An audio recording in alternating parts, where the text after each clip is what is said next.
د مرګري یو دوه پښتني کې مرګرو یو مرګري پښتنه کړه تجارت اصول تجارت ډېر لوی باب دی ډېر غټه کیسه تجارت په مختصر ته خبره کوم چې کوم سړی تجارت کوي چې د هر شي تجارت کوي وګوره تبلیغ ولې یې کنه دمر علم په هر مسلمان نارینه زنانه باندې فرض دی حدیث مبارک دی چې هغه باندې خپل ژوند تیرولای شي نو اوس یو سړی چې هغه تجارت کوي نو په د باندې د تجارت علم حاصلول فرض دی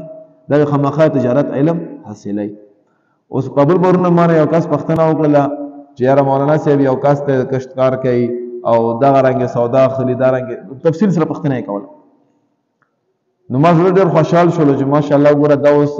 کوشش کوي چې یاره زه تجارت کوم په حلاله طریقې وکم په حرامه طریقې ونه کوم اصول ډېر دي ته مختصر بیانوم ګوره ټول پلانې خبره ده چې کم شی ته خرڅوي نو په دروغ یې ما خرڅوه دروغ باندې خرڅول دا چې مثال کے طور پر تا په 100 روپیا اغسته دی او ته ته وایې چې مړه ته 150 خو ماته شوی دی نو دا ته دروغ وایي خپل بای په دروغ باندې خرڅ کړل بس کني وته یې سره وته یې ما چې ما په 100 اغسته دی بس ما مال دی کزه په 200 خرڅوم که په 300 خرڅوم چې اخلي واخل نه اخلي ما اخلي جایز دی خو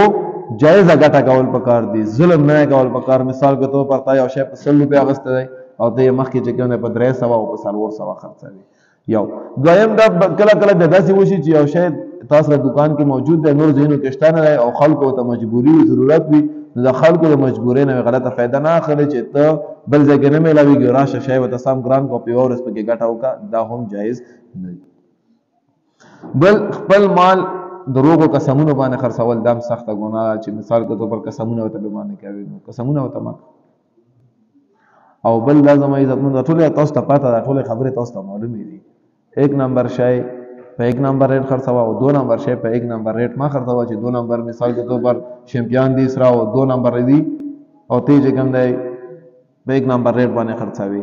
نو دام سخته عظیمه ګناه